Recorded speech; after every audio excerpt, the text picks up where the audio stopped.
Hey guys, welcome back to another video with Lim Reviews. So I've been using the Xiaomi Mi 11 here for slightly more than a week now, and there's a couple of items that I just want to share with you guys because I found out a lot of key findings regarding the heating issues with the phone itself, how fast it charges up over a standard charger, the display 120 Hz, is it really that smooth and that good? Of course, the fourth thing is the cameras. This is last year's camera, whether it is still performing well, and the fifth thing, how does it actually perform on a daily basis. So this video is going to be straight to the point, 5 questions to answer here over my slightly more than 1 week use with the Mi 11. Alright, so I'm going to start off with the most important point here, the first point, and that is whether this device is actually facing any overheating issues. So obviously, if you've seen the videos on YouTube, a lot of YouTubers out there has already said that this device here actually overheats quite a lot. And honestly speaking, to be frank, based on my personal testing, if you tend to use this device here and go over the benchmark results, for example, I do have 3D Mark over here as well as Geekbench 5. If you keep running the benchmark scores right here, it will definitely heat up, and it goes up to a very, very hot temperature of close to 50 degrees Celsius. So it is so hot to the point where you can't actually hold the device. It's very, very uncomfortable to hold the device. So there is definitely some slight heating issue there. But if you're a general, like a normal user, if you just use the phone to like play normal games, for example, Mobile Legends or PUBG, I've actually played both of those games at really the highest settings that I can get on this device right here. And it only went up to about 40 degrees Celsius, slightly more than that.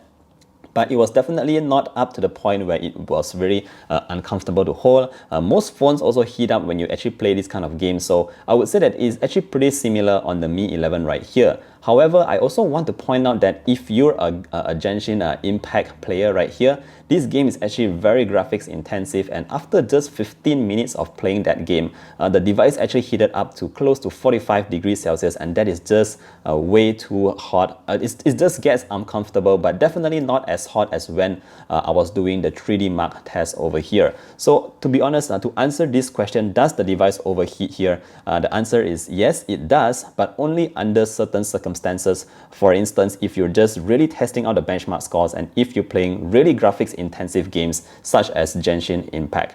And the heat comes at about 15 minutes, so be ready to be faced with that.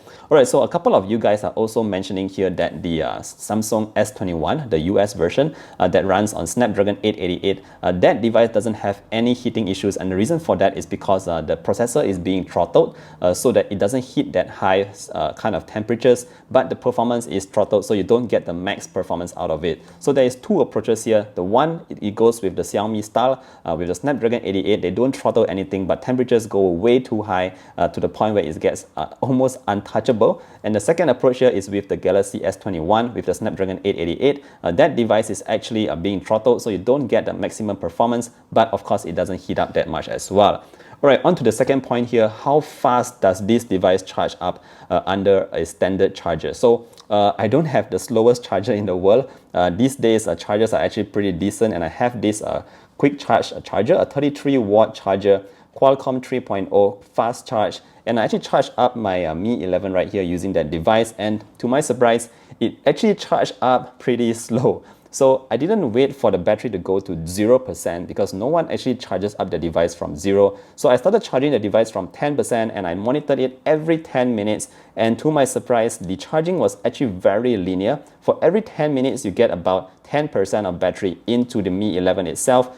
Obviously, you know that there is no charger in the box with the Mi 11, so you definitely have to use something that you have lying around at home, and chances are it's not the fastest, but a medium tier kind of fast charge charger. So those are the speeds that you can expect to get from the Mi 11. So from 10% to 100%, it totally took about 1 hour and 30 minutes to charge up the Mi 11, and to be honest, by that standards, it is actually very slow compared to other flagships. So I definitely hope Xiaomi Malaysia, when they bring the Mi 11 in, hopefully they include the charger in the box or as a free gift, because you're going to get like slightly more than an hour to charge up the Mi 11 right here, which to be honest, in my opinion, is a little slow.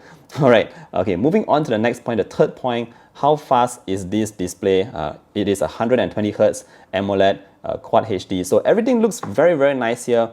Colors, saturations, contrast is perfect. It looks very nice, very sharp as well. But I did notice that running at 120 Hz here, it is not as smooth as say the Galaxy S21. So everything does feel very fluid, and you can see through the camera right here. I'm just navigating very quickly. If I just go into Instagram right there, you can see that it is actually quite buttery smooth. But I did notice that when I put it side by side with the Galaxy S21, which is also running on 120 Hz, that device does feel a bit more faster than the Mi 11 right here. So I'm not too sure, is this because of MIUI being just a tad bit slower? You won't really see the difference if you're just using this device, but if you put it side by side with the Galaxy S21, you could actually feel that noticeable drop in frame rate. It does feel something like 90 Hz to 100 Hz beside the S21, but if you're not beside that device right here, it actually feels pretty smooth.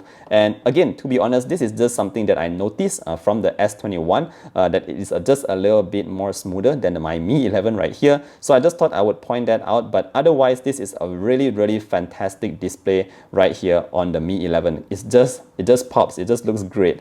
Alright, so done with that, on to my fourth point, the cameras. So a couple of people online are actually commenting on the cameras here, saying that this 108 megapixel sensor is an outdated sensor. It's running on the Mi 10, the Mi 10T, as well as the Mi 10 Note 10 Ultra or something like that. So this 108 megapixel sensor here is being recycled by Xiaomi, and some people are actually calling this device like the mid-tier device for Xiaomi. There's going to be a Mi 11 Pro and all that. So how actually is the performance of this 108 megapixel sensor at the back of the Mi 11? Well, to be frank, to answer your question right away, I would say that the camera is actually pretty alright. So it's not as close or as good as those flagship devices out there like the Samsung S21 or other flagships for that matter, because I actually consider the Mi 11 here actually a flagship killer. So the camera wise is okay, definitely very good shots in day and night as well, but generally the pictures does tends to be a little bit oversaturated, just like how you would get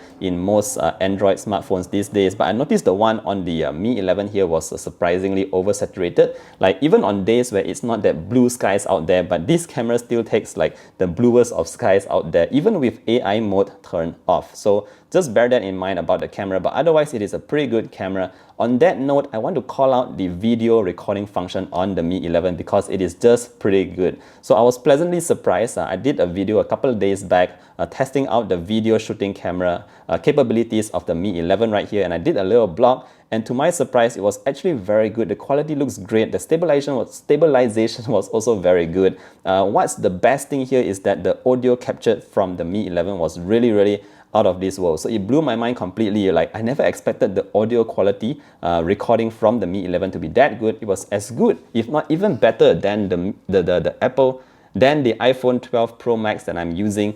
So definitely very strong audio capturing here on the Mi 11. Alright, so that's it about the cameras. Of course, I'll be sharing some samples for you guys to see. You can also find them on my Instagram at Lim Reviews. But yeah, otherwise, generally speaking, it is a good sensor here, although it is last year's kind of sensor and all that. Alright, my final point to talk about here is how does it actually feel like to use on a daily? Well, here's my personal thoughts. I've been using this for slightly more than a week as my daily driver. You can see from the applications here, everything is arranged based to my liking. Oops, this settings app just shifted right there. Yeah, everything here is already set to my liking, and to be honest, it is just a fantastic device for me. Okay, so I'm gonna admit I don't really play Genshin Impact or very high graphic intensive games. The most I play is actually Mobile Legends, Need for Speed No Limits, and more recently the Wild Rift.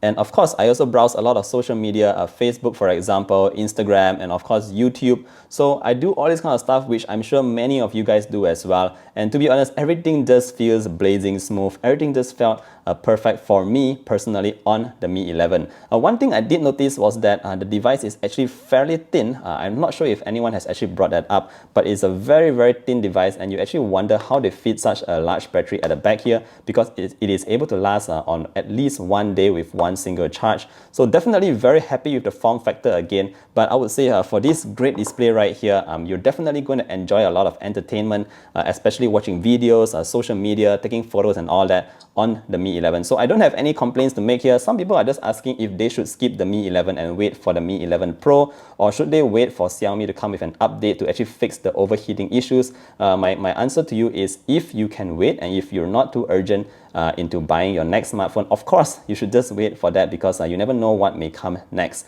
But if you're in the market looking for a quick upgrade and you don't play a lot of heavy or graphic intensive games, I would say that the Mi 11 here is still a very stellar, very strong flagship device to get in 2021.